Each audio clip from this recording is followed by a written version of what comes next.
welcome to the 62nd episode of the Karstcast movie cast. Before we get into this, Jeff, I have a quick trivia question that I did not pull up beforehand. What distant planet circles the sun every 84 years? So I'm guessing it's just one of the... Wait, a distant planet that circles the sun every 84 years? Yeah, any planet. So I guess it's just like, I don't know, Neptune? It is Uranus. Not as a joke, it's just Uranus. Yeah. But maybe next week, Jeff. Anyways. I think I'm like for the last 10 of these. We have a special guest today that I'm personally very excited about. I am too. I just want to make that known. It's only me. You may know him as a writer for The Good Place or The Late Late Show with James Corden. You might know him from his hit podcast, The Gilmore Guys, or if you're a fan of mine, you may know him from Letterboxd. Thank you for being here, Demi Adejuyigbe. Thank you for having me. Is it Adejuyigbe or is it just Adejuyigbe? Yeah, you nailed that. Which Okay. until you started the introduction, I was like, oh, he forgot to do the thing where he asked how to pronounce my last name, but then You just got went for it. Hey, Yeah, I came I prepared. appreciate it. Of course. This is a long time coming. We were supposed to do this a while ago, back when I was living in LA, and because of some situations, we could not. But we made it I was happen. going to drive there from Chicago. And Yeah.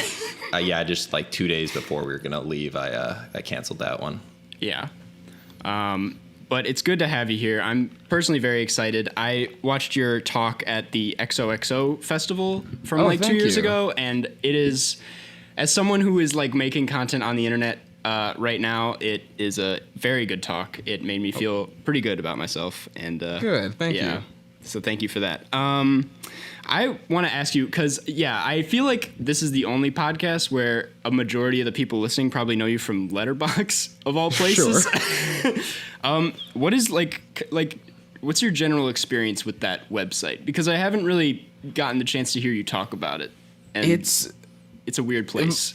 It's a very weird place. I think I found Letterboxd when I was in college, maybe honestly, I want to say 8 years ago. It's been a while that I've just had it as a thing that I've used, and I always have just been it's just a way to keep track of the movies I've seen and to keep a list of movies I want to watch. Right. And it's I've always not taken it too seriously, because for me it's I genuinely have awful memory and will often just be I don't remember watching that movie, or if I do, I don't remember things about it. So I'm okay, it's just a nice place to write down little thoughts about it. Yeah. And then somewhere along the way, it became linked to everything else that I do online, and therefore it I've sort of gained a following there, and then people have started having opinions about my opinions and sort of having a weight behind me just writing pithy comments about it, and that's when it becomes a thing where I'm okay, there's a lot of pressure behind this, and I really am not trying to see myself as anything special. Yeah. I'm just a guy who is watching movies and will write down a few thoughts about them, but every so often it's okay, I guess people are upset that I wrote this thing, or people want more on this thing, and I just wanted to write a joke about it because I didn't think too much about the movie, and now it's just I'm trying to not take it seriously and insist that no one also take it seriously, but I really do love it. It's I've met a few friends through Letterboxd. I feel like it's made movie watching more of a thing that I want to do, and even in quarantine, I'm oh, I can just go through my watch list and look up all the shortest films and just be cool, we're watching 6 movies today. Yeah. Because of Letterboxd. So it's been equal parts nice and just weirdly miserable in how people insist that it is anything important and not just a website where you can write a sentence if you want. Right. That's all I do. That's I feel you've That's all you pigeonholed need to yourself do. by having some smart, insightful comments sometimes. Every so often. Yeah. And then if you don't want to have that, then people get mad because, they're oh, I followed you because you're smart and know how movies work. And I then do not know how movies work. Yeah. No. See, I just wrote about how some guy in front of me when I saw Ad Astra was vaping, in the theater. That's what you got to do. Yeah. And that's that's my thing. I'm just one sentence. And then every other review will be, no one was vaping in this one.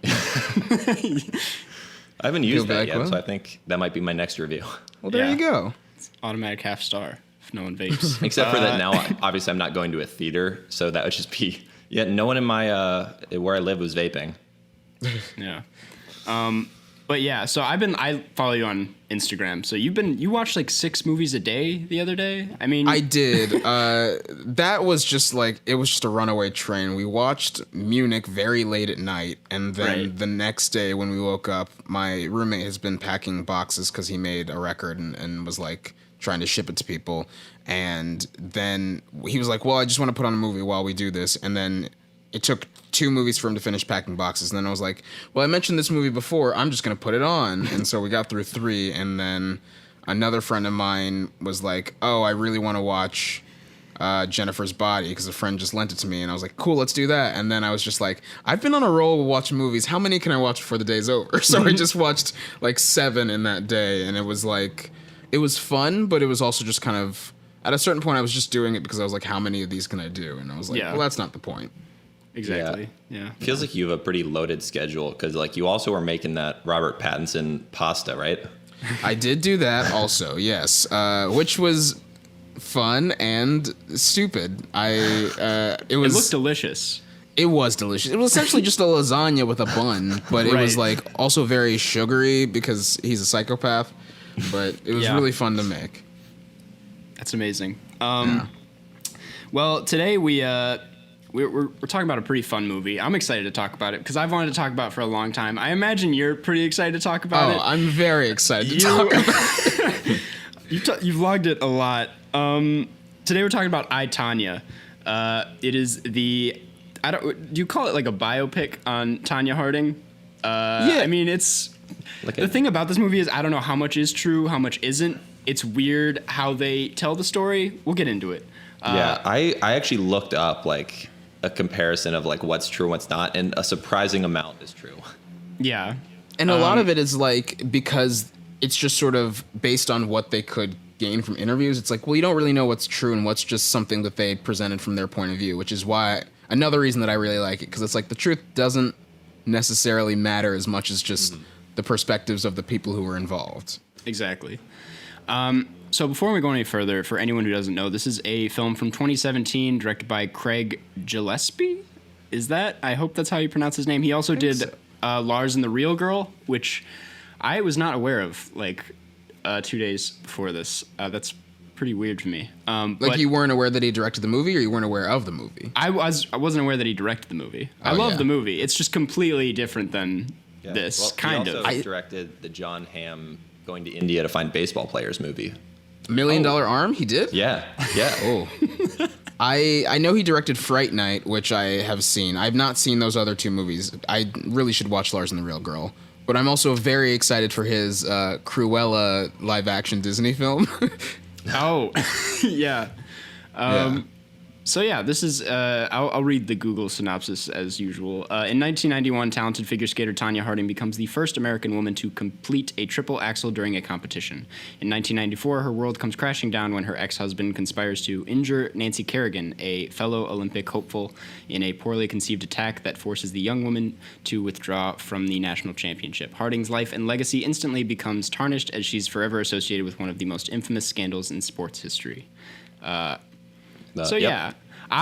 did not. You guys are both, I think, a few years older than me. I don't know if like this was. I mean, this happened a long time ago, so I don't know why I even brought that up. But this was pretty much all mystery to me. There wasn't a lot that I could base it off of.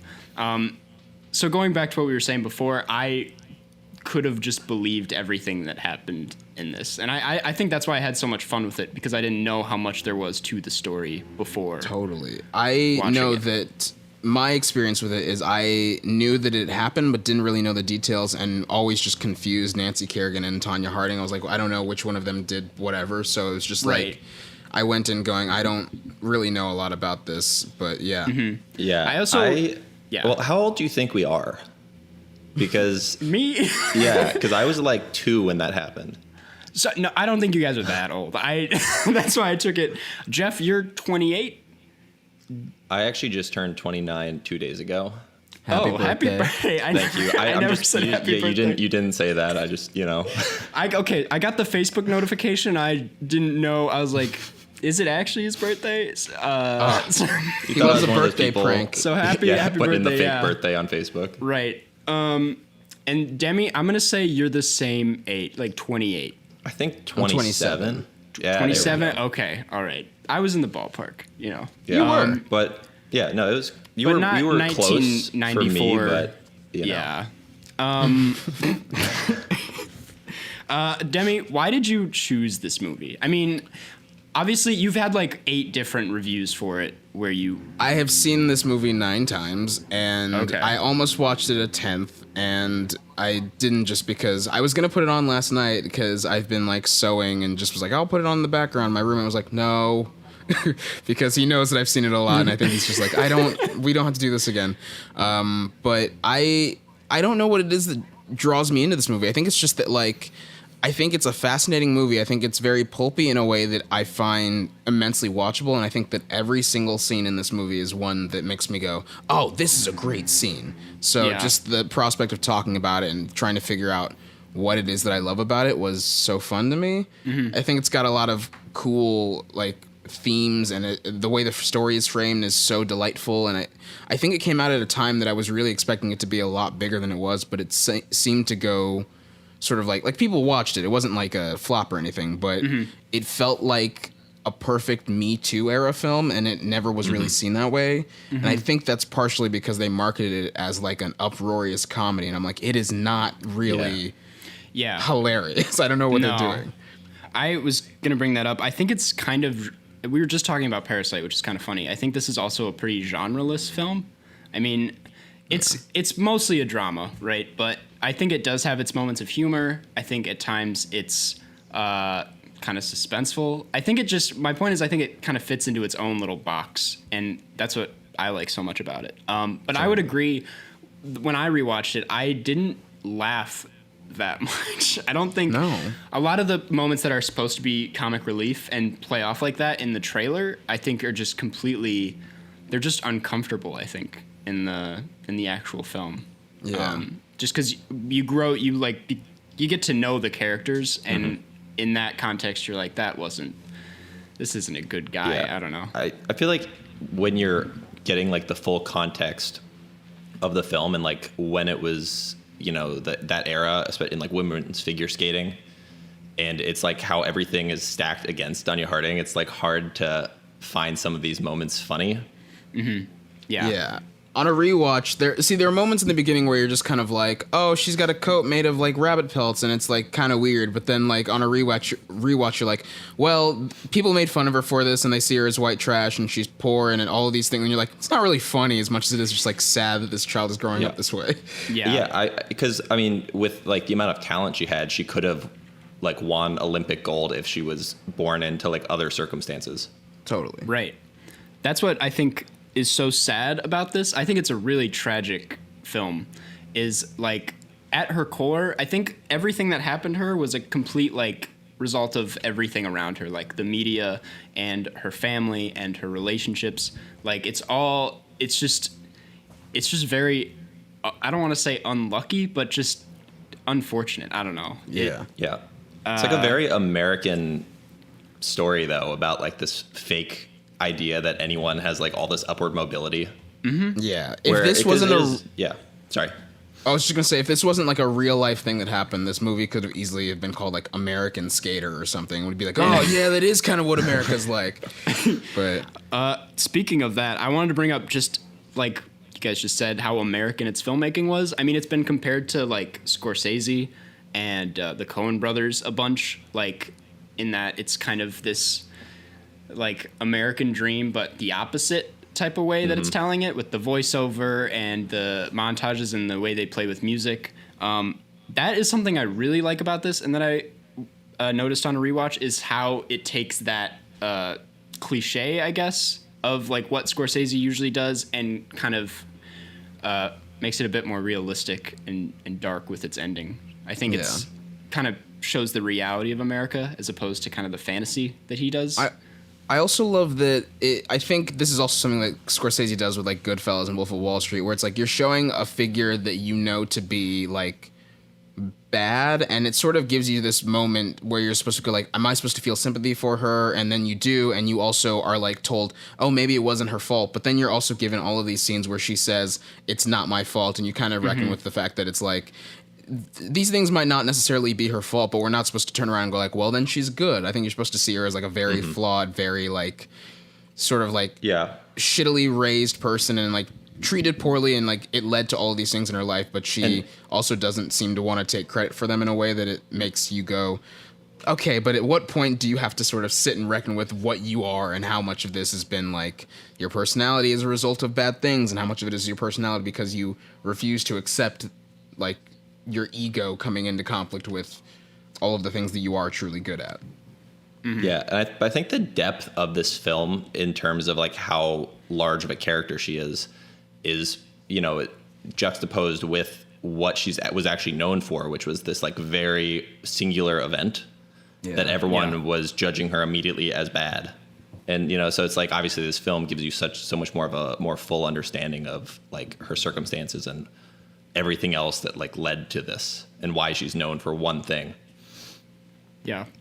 I'm assuming you know more about this, Demi. Do you know how involved Tonya Harding herself was involved with this film? Like, I remember her being upset, but also like cool with it. Yeah, I don't know how involved she was with the film, but I do know that they've done like multiple screenings where she's been in attendance, so I feel like she can't. She's cool probably not. Yeah. Yeah. Okay. Understood. We kind of brought this up earlier too. I feel like I've said this for every point, but the thing I do love most about this film is how it's addressing abuse. I think it does it in a really creative way, specifically with Allison Janney's character, the mom. A lot of those moments, the way they wrote the script or the way Allison Janney does the lines, it's like it makes me understand and forgive her really briefly. Like it like kind of puts you in Tanya's head and then immediately goes back when she throws something at her or says something horrific. I think the screenplay for this film is just so precise like that, and it's kind of conflicting every time she's on screen. The way it's sort of like written, it gives you those moments where like you see her mom do something and then you see Tonya do like a very similar action, and you sort of get to see the ripple effect of how like abuse has like shaped her. And it's very interesting because again, you're seeing this person, you're like, God, she's such a fucking brat, and then you see her mom like throw a knife at her and you're like, oh yeah, okay, yeah, I guess that's and it has those moments where she says things where it's like my mom beats me, but she loves me. And it's like, oh God. And it's just all of these things where you are getting like a full picture of why she's acting this way. And it's heartbreaking. Yeah. I don't know if we're getting into spoilers. I assume like we've started going into the assumption that everyone who listens to this has seen the movie. Right, Jeff? I mean, unless it's like a super new movie. Yeah. But like when we did like Kazam, we weren't really too concerned about the spoilers.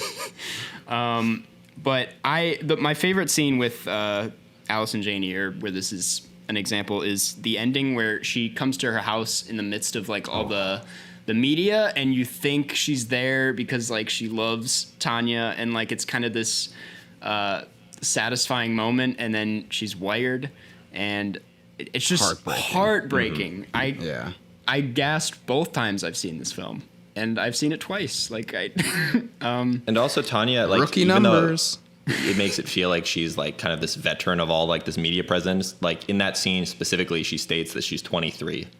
Which every time I watch this movie, I go, oh right, like Margot Robbie does not look 23, so I just keep going, oh okay, yeah.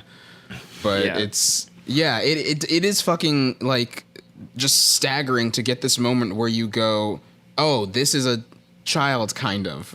And it's like so many people in the Olympic world are just very young. And so to have someone who's very young and also going through this and has been through like a contentious divorce and has an ex-husband who would do something like this, you're just kind of like, good Lord, like to have so much of that so young, of course she's messed up. Yeah. I wanted to talk a little bit about, just because I know our listener base cares, but about the Oscars with this film. Do you think Allison Janney deserved the amount of praise that she got? I think I love Allison Janney. I love her role in this movie. I think she did deserve the nomination. The only reason I'm like, oh, she shouldn't have won is because I think Laurie Metcalf should have won that year for Lady Bird. Thank you. And I still like every time I watch both Lady Bird and I, Tonya, I'm just like, God, I hate that I feel this way because I love I, Tonya, but Rory Metcalf's like role in Lady Bird is so staggering. Yeah. But Allison Janney's is just sort of like it's a little more fun than it is like there are like 2 scenes where you just kind of go like, ooh, that's the Oscar scene. And it's just like everyone was just kind of like, yeah, we love Allison Janney. What are we gonna not give her an Oscar? Exactly. I just thought that I don't remember who won Best Actress that year, but I thought Margot should have gotten it. I should have worn my shirt because I made a shirt that year that said Mar got Robbied because I was like, she's not going to win and I'm going to get mad about it. And every year I update the shirt. So it said Mar got Robbied and then it said back in 2018, but I'm still mad about it. And then I added this last year, okay, but I also don't want her to win for Bombshell. Was she nominated for Bombshell? She was. What did you think of Bombshell real quick? Bombshell, I forgot about it, so I just Bombshell is one of those movies I call a magic trick movie, in that I watch it and I go, oh, pretty good. And then as soon as I leave the theater and I'm asked to talk about it, I go, wait a minute, what did I like about that? Mm-hmm. And I don't think it was very good, and I think it was very, like, they were just kind of, they framed sexism as like it's very specific to this instance and very specific to Fox News, which we also won't get into the problems of Fox News. And I was like, okay, well, if you're not going to talk about all of it, why even make the movie? Right. But yeah. I compare it to Vice a lot, and we've talked about Vice a good amount on this channel. Okay, that was when I watched this. Yeah, that was the exact film that came to mind immediately. Yeah. And I personally, I know I'm alone on this, but I liked Vice a bit more than this. I liked Vice a little. But Vice was another magic trick movie for me where I was like, oh, that movie hates me, I think. Yeah. But anyways, that was kind of what I had to say about that. Who did win Best Actress? Was that Frances McDormand? Yeah. That was Three Billboards. And I really forgot about that movie. I remember really liking another it magic trick movie for me. I was just kind of like, oh, what happened there? Yeah. I thought I don't know. I didn't think Saoirse Ronan deserved it, but that's I agree. Saoirse but never I also brings enough, in my opinion. She's always I always love her, but she's never like there. She's never the best of the year for me. But maybe that's I agree. But she's also got 4 nominations now, so I'm like, she's gonna keep racking up the nominations. Then she'll get Leo status, and everyone will be like, how has she not done this yet? Yeah. She's only like 25. She's got time. Right. I didn't know how young Margot Robbie was. I mean, she's had a career. Right? I was not aware. There are people who say she's lying about her age, which I could believe, but I could also fully believe that she is like 29. Yeah. I don't know. Yeah. Well, anyways, I, Tonya, what we came here for. Something I really like about this, well, not really like, but I know Sufjan was supposed to make a song for it, and it's like one of my favorite Sufjan songs, and I honestly understand why it wasn't in the film, but it's such a good song. It's a very good song. It does not fit the tone of the movie. Does not. What song is this? I think it's just called Tonya Harding. And he has it in 2. I forget, but it's pretty good. It's very slow. It's like a Sufjan Stevens song, but yeah, it did not fit the soundtrack at all. Yeah. Okay, one more. Just like back to this film, I think figure skating was like the perfect sport for this story. I mean, obviously, it's based off the fact that she was a figure skater. But what if they changed it to like she's a wrestler? Yeah. But I just mean in terms of what the culture of that sport is and her background. And obviously that's a large part of the story. But I mean, it just makes, it still could have worked if she was some other sport, that was at least reasonably popular. But I think figure skating was such a, interesting, where it's just all like everyone is a certain type of way who is a figure skater. Yeah. Right. All of the like female forward gymnastics sports especially are so based in presentation and like image that it makes perfect sense that this is where the story has to go. And like there are those moments where like she's like, we also judge on presentation. Like, you just don't look the part, and it's like she has to be this very American family, whereas like any of the like male-led sports, you can sort of have like a rough and like bad boy image to you, and it's like just only adds to your appeal. But it's just another layer of like the misogyny behind sports like this, and it's very fascinating. And it's not something that a lot of people probably think about if you don't care about the sport. I know I certainly didn't, but it makes sense once you sort of look at it and you go like, oh, I guess, yeah, people did hate Tonya Harding because she was considered white trash. Yep. I mean, there actually at the time was another figure skater like who kind of was a contemporary who had the same issue where they were technically like way better than every other skater, but just they were getting docked for presentation. And it was a French figure skater named Surya Bonali, where she was like the most athletic figure skater. And it was just like a very similar thing happening in France to her, where she was like, I mean, she was the 9-time like French champion, but in the like international events. Yeah. I don't know why I felt the need I didn't know you knew this much about figure skating, Jeff. Yeah. I watched a documentary on Surya Bonali. It's very interesting. She actually, as like an FU to all of the people who would give her low scores, she did a backflip in the Olympics in '98, which is like not legal at all. And she landed on one skate, which is like insane. I think I've seen that footage. Yeah. Like the backstory behind that's like fascinating, where her whole career, she was like getting docked for like, you know, presentation, even though she was doing the most difficult elements of any figure skater. Speaking of which, the footage that you get to see of Tonya at the end is like, of course, it's like the kind of thing where like, well, obviously that's how the movie ends. But when you see her skate and you're just like, holy shit, she really is like the best of the best. And then just remembering like, she's so young, and like seeing all the footage where she says the thing about how she's going to kick their butt. I'm like, it really just makes the whole thing so somber in a way that just again, it's a tragedy. This whole film is a tragedy, and watching it and just like seeing that little girl and going, oh my God, like it's fascinating. A lot of people like complain about the CGI in this film when she does the triple axel trick. And I'm like, you have to understand, nobody else can do that trick in the world. That's the thing. They had no other choice. I think it's that 9 people in the history of the world have ever done it. And like of the 3 that were available, 1 was training for the Olympics at the time. So it's like, obviously, like they could just CG the entire body, but that'd be even worse. And it's like, I forgive it because I know that that's the like story of why they can't do it, but also because it's like, you want to see the tricks being done, and you don't want to see some sort of weird creative filmmaking technique where we don't get to see her skate as closely because it's all going to be shot in like a long shot. She jumps and it's just a close up of her face. Yeah.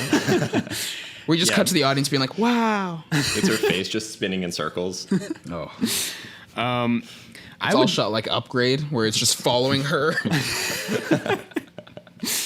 I just want to say, like, figure skating as a sport, it's probably the last sport I would want to be good at. You know, like those hypothetical questions where they're like, if you could go to the Olympics in any sport, I feel like figure skating. I mean, that one would be the most, like, your nerves would just be, like, destroyed. Yeah. Because, like, one fall and you lose. Blisters, the skates just look like they hurt. But I think at least figure skaters, you know, like, there's sports I would rather be, I don't know. I think that I would choose figure skating over some sports. I don't know if it'd be last. Have you guys ever been ice skating? Yeah. Not in a long time. I love it. I go every, like, winter season, and it's a joy, but it's like just being out there for like 10 minutes, your feet hurt. So it's, I agree with you that you're just like, how would I do that for a career? Right.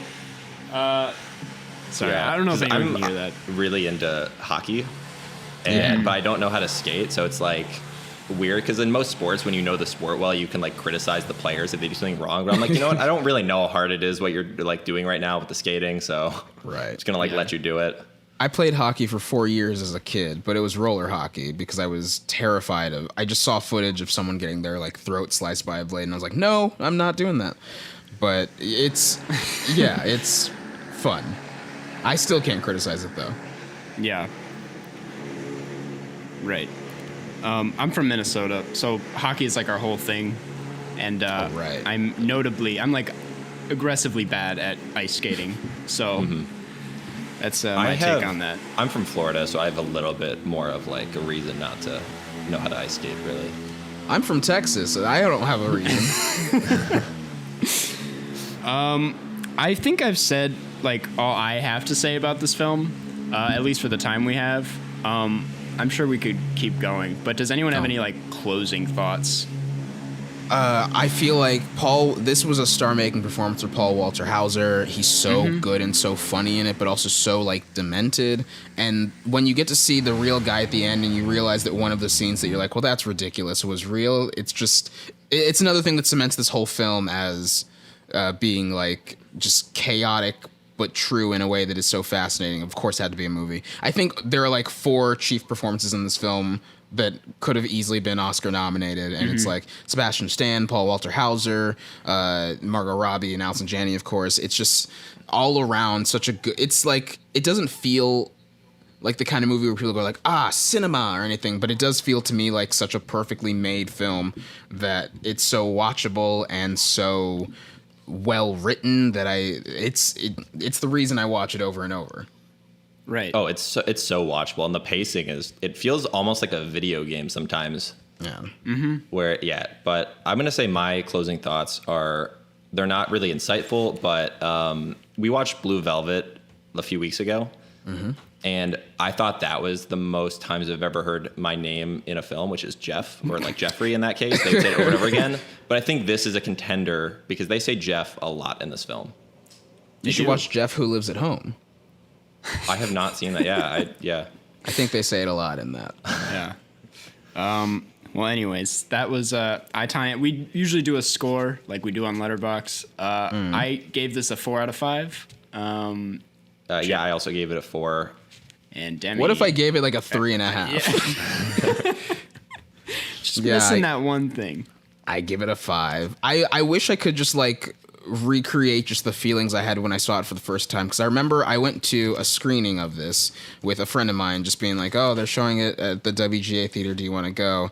And I was not expecting much, but I remember just leaving the theater and being like, that was really, really good. And then like they were like, oh, another screening's up in a few weeks, and I was like, I'm going to invite another friend and go again. And then like it just kept being that when the movie came out, I'd be like, oh, has anyone not seen I, Tonya? Cool, let's go see I, Tonya. And then the screener came and I was like, oh, does anyone want to come over and watch I, Tonya? And it was just like just a movie that I loved showing to friends and watching myself, but like not wanting to watch it myself alone, because it's like, why do that when there are other movies to watch, but finding reasons to rewatch it. And every time I was like, yeah, this movie floors me. And I feel like around the 4th time I started crying at different scenes, and I was like, this movie's very, very good. Yeah. Anyway. That's amazing. Well, anyways, that's the movie. We do have a small little Q&A section where we just have we have 4 like goofy little Q&As that the subreddit sends in. You guys are cool with that? This first one comes from Ned Button. It is any famous or unknown films you are embarrassed you haven't seen yet. So many. I thought this was topical because this week I'm going to be doing a Lord of the Rings marathon. I completely missed that train, and I'm pretty excited about it. I heard watching them all in one sitting is the way to do it, but I did that, and it feels to me like I watched the extended editions all at once, and I remember just leaving it going, pretty good, I get it. Whatever, and it's like maybe if I had spaced them out, I'd be way more into Lord of the Rings. But I also think it's like if I watch it again, I'm sure I'll be like, okay, I get why these are good. Gotcha. Yeah, I've never seen those. I just didn't think it's not my type of movie. I wasn't into Harry Potter. They're also just like really long. So when you like are about to sit down and watch something, I'm like, yeah, it's a big commitment. To be clear, it's for a video. It all comes down for the views. You gotta do it. Gotta do it for the views. I haven't seen Seven Samurai or Lawrence of Arabia or Citizen Kane. That's probably the big one. I haven't seen Citizen Kane or Lawrence of Arabia either. I've not seen Lawrence of Arabia.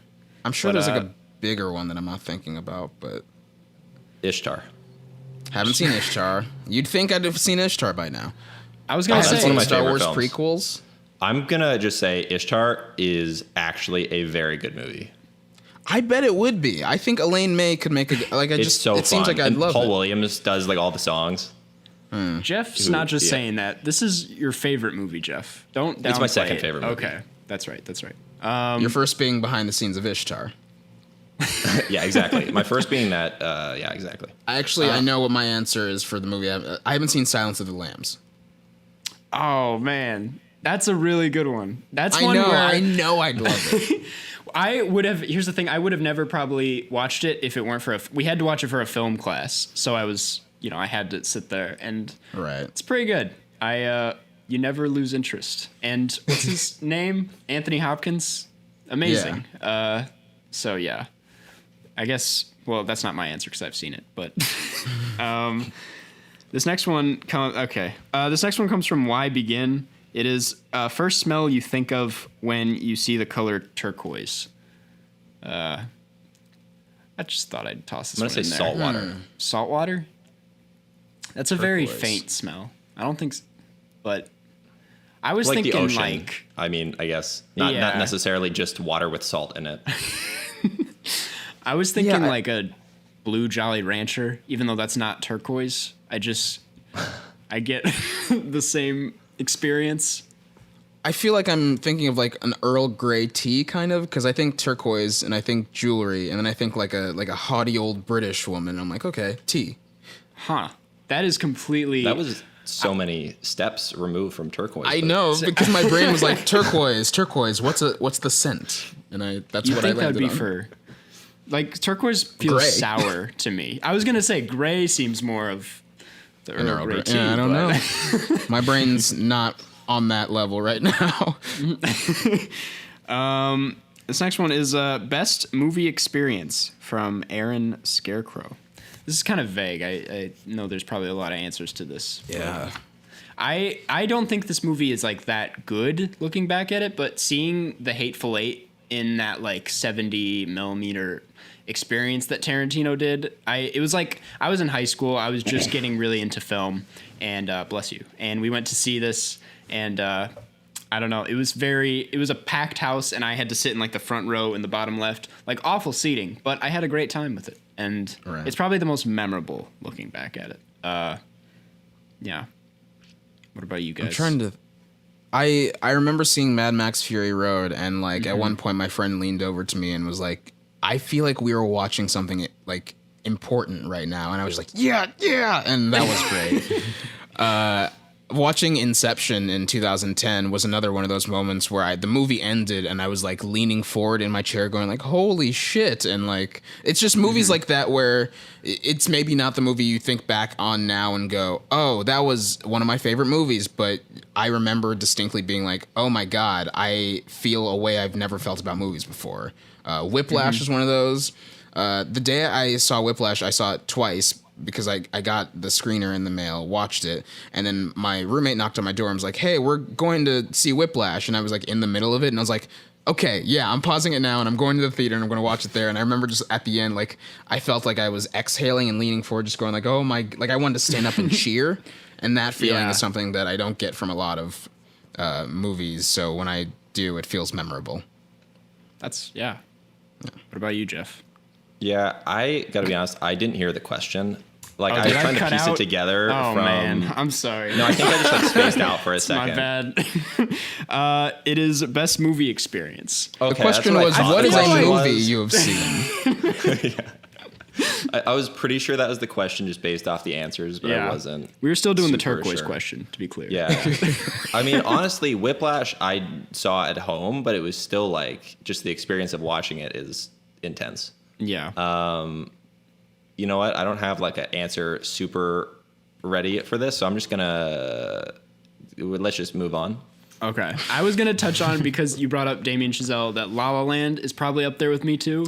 Same. I remember I was there like opening night in Chicago, and like halfway through the film, I just looked over and like half the audience was smiling. Like everyone was on the same page of like Everyone was happiness. joyful. I was like, this is so good. I'm like not a musical guy, and I know like musical snobs say it's not a musical, but it's such a good time. It brought me into the fold for musicals, and that's worth it, because I'm not a musical guy either, but I distinctly remember that opening sequence, watching it and just going like, oh, I feel nothing but pure joy right now. Yeah. And it's so colorful and lovely. My friend has a video they took of when we went to see it, and we left, and I was joking around. And I got on top of my car and started dancing and like humming the song. I loved it. That's amazing. Cool. Well, moving on then. This last one is actually pretty specific towards Demi. This comes from the Patreon, and it is, have you rewatched Gilmore Girls since the podcast ended? I have. That's very specific. That is very specific. Jeff, have you rewatched So Gilmore not- Girls since my podcast ended? I have not. It's not really. Yeah, I don't. My experience of Gilmore Girls is very specific to the podcast, and I feel like I was watching it being like, this is a nice show. I don't think it's like a comfort show for me. And I don't rewatch TV shows very often, if ever. So I've never had a reason to, and I don't think I would. But yeah, sorry to Understood. disappoint. I've never seen the show, so I can't even speak on if it's that. Yeah, I mean, my sister was super into it a long Okay. time ago, so that's all I know about it. Nice. Well, that is all we have for questions. We did get one comment on the Patreon that said, Demi a funny dude from What's Oh. Meta. So, not a question, but a lovely comment. So, I don't know how to answer that. yeah. Have you finished those theme songs yet? No, I have started on many of them, but I keep getting like bogged down by the weight of being like, okay, 24 of these, and I like just keep pausing. But I have made heavy way on 3 of them for the Haunted Mansion, Hereditary, and Marriage Story. All of which I'm like, I'm confident in. I just, whenever I get like deep into making something and I feel like it's just weighing me down, I'll just take a break. And unfortunately right now, taking a break means picking up other creative things. So I'm just like, oh, I've started to paint and I'm teaching myself the violin and I'm sewing a lot. And I'm just like, okay, I need to stop these and get back to just finishing the song so I can stop it. But I will. Yeah. By the way, I love the painting. The fox one you just did. Oh, thank you so much. It's really well done. Oh, actually, I want to show you guys a painting that I'm doing right now for a friend's birthday that is a nightmare, and she'll hate me for it. I'll be right back. So anyways, Jeff, we can talk about some what was I going to say? I had something I wanted to bring up that wasn't, it was something for just the two of us. Here we go. Here he's back. The painting. I wouldn't have grabbed it if it weren't relevant to film. It is... I'm trying. Oh, wow. Oh, no. Yeah. As soon as I'm like, Mulan. it's an abstract, and then I'm like, no, it's the not. goggles pressed against each other. It's the poster for Moulin Rouge, but with Right. minions. And it's Mignon Rouge. Starring Nicole that's Kidman great. and Mignon McGregor. Wow. She's going to hate it. I've never seen Moulin Rouge, but I had to watch like a snippet for a class. I'm in film school, and it felt very dated to me. I was like, this is not my thing. I don't think. It's her favorite movie, and she made me watch it, and I did not like it, Okay. but I felt very guilty about that. It's the kind I think it falls in the same sort of realm as Mamma Mia, where it's like, if you watch it alone, you probably will not enjoy it, but if you watch it with like friends and sort of take in the goofiness and are just like, it's a jukebox musical, what are you expecting? It's very lovely. To be fair, I watched Mamma Mia alone for the first time like 2 years ago, and it's one of my favorite movies. I did get to see, a few months later, I did get to see Mamma Mia 2, Here We Go Again in theaters twice, and that is my go-to guilty pleasure movie. Well, nice. Love the Mamma Mia franchise. I think I like the Mamma Mia franchise. I just think I think the second one I watched on a plane and did not like it, and the first one I was just kind of like, this is lovely, but it is chaotic in Exactly. how they just are like, how do we get this song in here? And I was like, yeah, all right. Right. But it's lovely. Yeah. I would also like to quickly bring up I was surprised you didn't bring up your experience with Cats. I know that was a pretty good movie experience. That was, I think I didn't bring it up because I forget that happened, but B, because the movie itself was so bad that I'm like, no. But yeah, my Cats experience was lovely. Basically, once we got there, like everyone it was a very small theater, and everyone else in the theater which was like 8 other people, would cheer as soon as anyone else came in, and then they would cheer back, Yeah. and we all realized, oh, we're here because we think this movie is going to be nuts. And once we realized that every single person in the theater was like just here for the chaos, then all bets were off. Like the Universal logo came up and we started cheering like cats, cats, cats, cats, and we would like just like scream anytime anything crazy happened. The Taylor Swift song came on and we realized that it was the Taylor Swift song. We were like, oh, it was just like a joy. We all stood up and sang Mr. Mistopheles together at the end when we realized the words were just the same phrase over and over. It was purely joyous, and yeah, I cherish that more than I cherish the movie itself, which is not good. I'm very jealous of that because I went to see it opening night because I needed to do a video on it as usual. I went alone in a theater of people who were genuinely there because they wanted to see Cats unironically, and no one was having a fun time. I was like this. So I'm glad some people got good times out of it. Yeah, it's Schrodinger's cat. You don't know whether it's going to be good or not until you open the box and go inside. That does it for questions for today. We will start closing things up. We usually do a segment called Meme of the Week. Yeah, well, where people just make memes of Karsten and I, and so we're not putting you through that. We're not putting you through that. But we will read a review. Every week we read a review to encourage you guys to leave some nice reviews. And this one comes from Martin Deff, one of our patrons, and he gives it 5 stars and says, "Yo, this is good stuff." Simple as that. Thank you, Martin. We really appreciate it. And lastly, we want to thank the patrons. If I can open up the page. If you would like to become a patron, go to patreon.com/Karstcast, where you can get exclusive access to bonus episodes, Q&As, shoutouts at the end of every episode, GeoGuessr Let's Plays. I'm going to make that a part of the read. And much, much more. So we want to thank Allison Grace, Boat, Connor Holmes, Dr. Aneurysm, Eden, Ethan Kell, Hannah E., Holly Edwards. It's kind of hard to trick Jeff now that he's on to me. I think he and the other patrons need to team up. Iva, Joshua Krzwicki, Josie Eiler, June Australian Winter, Liv Robb, Martin Deff, Mary Lee Borslow, Moses Ox, Ready Steady Ernie, Robert Burke, Sergio Palacio, Sophia Arieta, The Rat from Ratatouille, Vegard Strom, Vera S., and What's a Matter. Thank you, guys. Damn, you got the rat from Ratatouille? We got Remy. We got Impressive. He addresses himself he told us he listens to it while he's cooking. I mean, I'd also address myself as the rat from Ratatouille if I got a big starring role like that. I think that's it. I just want to thank you again for being here, Demi. We know I so listened to a bunch of the other podcasts you've been on. This is by far the most stripped down and amateur. We don't even have advertisers. We don't even have advertisers. Who needs them? Who needs them? You're just getting We're just Thank you going for straight to the having me. people. We're not wasting anyone's time talking about stamps.com. Yeah. Well, yeah. I have nothing else to say. Jeff, do you have anything else to say? Thanks for being on, Demi. It was nice meeting you. Thank you. Nice to meet you, too. Catch you on the flip side. Catch you on the flip side. Catch you on the flip side. Flip side.